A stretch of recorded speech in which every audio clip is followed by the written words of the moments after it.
I'm glad you guys could make it today.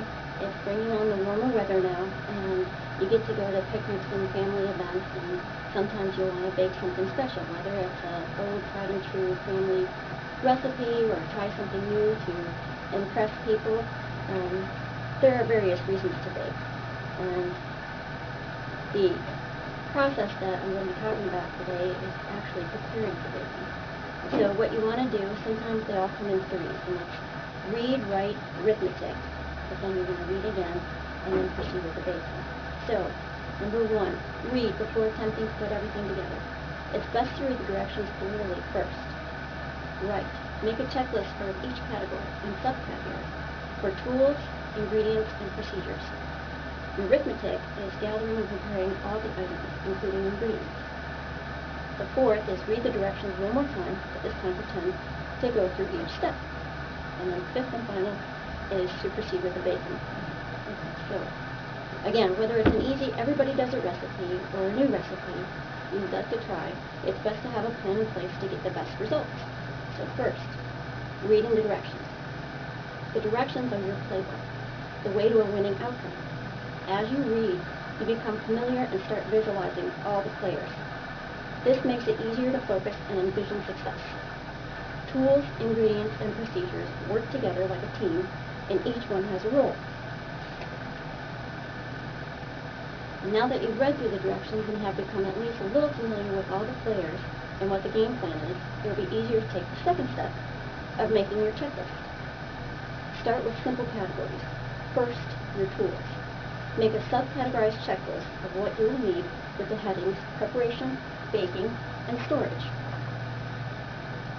Slowly read through the directions with the target of finding every tool. Place each tool under the correct heading. The second is ingredients. Make another subcategorized checklist, this time with headings of dry, alone, dry, mixed, and wet. Again, slowly read through the directions, but this time note both the ingredient and what's to be done with it.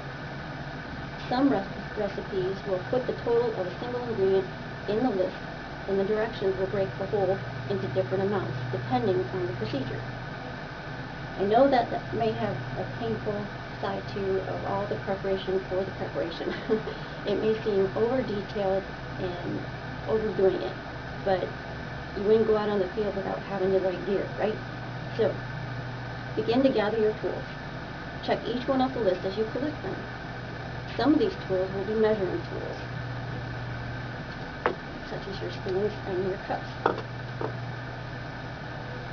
Just like in sports, science plays a major role in baking in order to achieve optimal results through precision. Begin to measure each ingredient, understanding that the precision of each ingredient is as important as each player giving the right amount of oomph to each play. So what I'd like to do is demonstrate.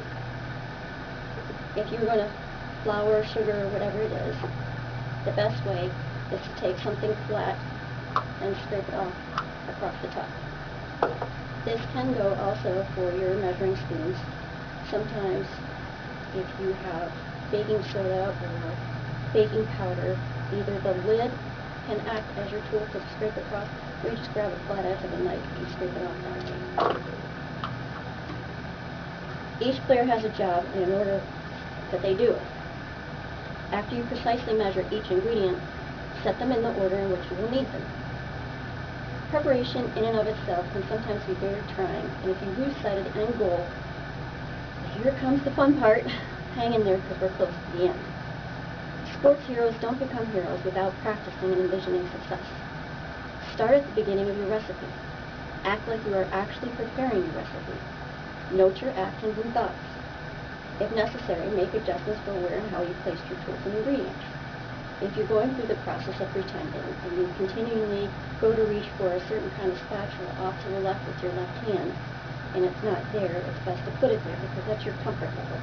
And if you're stressed because of either time restraints or you have this thought of you really want to impress somebody, having everything where you need it and where you're most likely to gravitate toward is a real comfort and it helps you through the process. Now you're ready for the final step. It's game time. You may start with the national anthem if you desire, but there are no special social controls in which I'm aware that would make you an outcast if you did not. So whatever you like. Again, start at the beginning of your recipe. Execute each step and procedure with appropriately precise measured ingredients. While your masterpiece is coming together, hopefully you will be able to relax, having executed the procedure at least once before. While you weigh on the results and enjoy the aromas, foretelling what is to come, it's a good idea at this point to start cleaning up, so that you can just sit and relax when it's done and comes out of the oven, and you can enjoy it then if it's a quick cookie recipe, or you have time to let it cool if it's something like a cake. Okay, whew. Go to the screen for the instant replay to see what happened here. First, read the directions. Second, make a list for each category and subcategory of tools and ingredients. Third, gather and prepare each item, checking them off as you go. Fourth, read the directions one more time, pretending to bake. Then, actually go through the process and put it together. Hopefully this will help you have a great success. I have had many success, especially with my chocolate cake. And I know it's horrible for me to tease you about something so good and then not have something here, but I did it for a reason. This way it's supposed to excite you and go try what I just suggested. So thank you and have a great baking time. Good job. Thank you. It would have been nice with a real You know, demonstration, I think sample of the so. cake. I'm